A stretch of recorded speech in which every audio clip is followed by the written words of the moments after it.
Hi guys, welcome to இந்த channel. இன்றைக்கி நம்மளுடைய சேனலில் பாவக்காய் வச்சு இப்படி சூப்பராக பண்ணலாமா அப்படிங்கிற ஒரு வீடியோ தான். அதுக்கு முன்னாடி என்னுடைய இன்ஸ்டாகிராமோட ஐடி வந்து கீழே டிஸ்கிரிப்ஷனில் கொடுத்துருக்கேன். டைம் இருந்ததுன்னா ஃபாலோ பண்ணுங்கள். உங்களுக்கு ஏதாவது கேட்கணும்னு தோணுச்சுன்னா எனக்கு மெசேஜ் பண்ணுங்கள், கண்டிப்பாக ஆன்சர் பண்ணுவேன். வீட்டில் வந்து பாவக்காய் வாங்கி வச்சுருந்தாங்க, குட்டி பாவக்காய். அதை நல்லா தடிமனாக வெட்டி எடுத்துக்கிட்டேன். வெட்டின எல்லா பாவக்காயுமே ஒரு பாத்திரத்தில் நம்ம மாற்றிக்கிட வேண்டியதான். கொஞ்சம் பழுத்த பாவக்காவாக இருந்தாலும் கூட பரவாயில்ல. பண்ணுறதுக்கு வந்து எந்த ஒரு மெஷர்மெண்ட்டுமே தேவையில்லை. நம்ம எந்த அளவுக்கு பாவக்காய் எடுத்துருக்கோமோ அந்த பாவக்காய் மூழ்கிற அளவுக்கு மோர் எடுத்துக்கோங்க. அதுவும் நல்ல கட்டி மோராக எடுத்துக்கோங்க. இப்போ உப்பு வந்து நல்லா ஒரு ஸ்பூன் அளவுக்கு போட்டுக்கோங்க. உப்பு வந்து கொஞ்சம் சுல்லுன்னு இருக்கணும். அப்போ தான் உங்களுக்கு பொரிச்சு சாப்பிட வச்சுல டேஸ்ட் நல்லாயிருக்கும். இது வந்து நல்லா ஊற வச்சுக்கோங்க. ஒரு நாள் நைட்டு ஃபுல்லாக நல்லா ஊறட்டும். பாவக்காய்க்குள்ளே அந்த மோர் உப்பு எல்லாமே நல்லா இறங்கும். இப்போ பாருங்கள் எவ்வளோ சாஃப்டாக இருக்குன்னு. மோர் உப்பு எல்லாமே உள்ளே இறங்கிடுச்சு. இதை வந்து நான் காலையிலே கொண்டு போய் நான் வெயிலில் வந்து காய வச்சிடுறேன் ஒரு தட்டில்.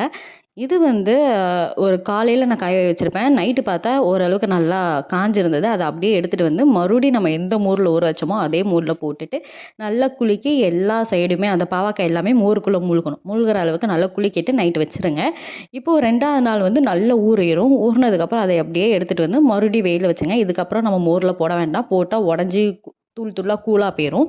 அதனால் அதை அப்படியே கண்டினியூஸாக வெயிலில் காய வச்சுக்க வேண்டியதாக. ஒரு 3 நாள் காஞ்சா போதும். இது 3வது நாள் காஞ்சதை எடுத்து காமிக்கேன். உடச்சா அப்படியே பொறுன்னு நொறுங்கணும். அந்தளவுக்கு நம்மளுக்கு வெயிலில் நல்லா சுக்காக காஞ்சிடணும்.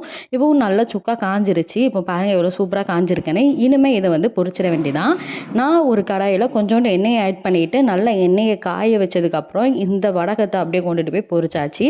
பொரிச்சா ரொம்பலாம் நம்ம பொரிக்க வேண்டாம். டக்குன்னு போட்டோன்னே கலர் சேஞ்ச் ஆகிடும். டக்குன்னு எடுத்துட வேண்டியதான். இப்போ பாருங்கள் நல்லா பொரிஞ்சிரும். இது நல்லா உடச்சி பார்த்தோன்னா நல்லா முறுமுறுன்னு இருக்கும். ரொம்பவே டேஸ்ட்டும் ரொம்ப சூப்பராக இருக்கும். கசக்கவே கசக்காது. நல்ல மோரோட ஃப்ளேவர், உப்பு அதெல்லாம் இருக்கனால நமக்கு கசப்பே தெரியாது. இது வந்து தயிர் சாதத்துக்கு, மோர் குழம்புக்கு, சாம்பாருக்கெல்லாம் ரொம்பவே சூப்பராக இருக்கும். நீங்களும் ட்ரை பண்ணி பாருங்கள். அவ்வளோ டேஸ்ட்டு நல்லாயிருக்கும். இது ஒரு 3 வறுத்து வச்சா போதும்.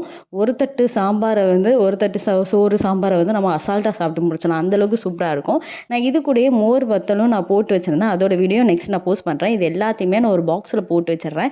இந்த பாக்ஸ் வந்து நான் இன்னைக்கு இப்போ பண்ணியிருக்கேன்ல, இது வந்து எனக்கு ஒரு 6-7 மந்த்ஸ் வரை காலியாகவே ஆகாது. ஏன்னா நம்ம 2 எடுத்து தானே பொரிப்போம்.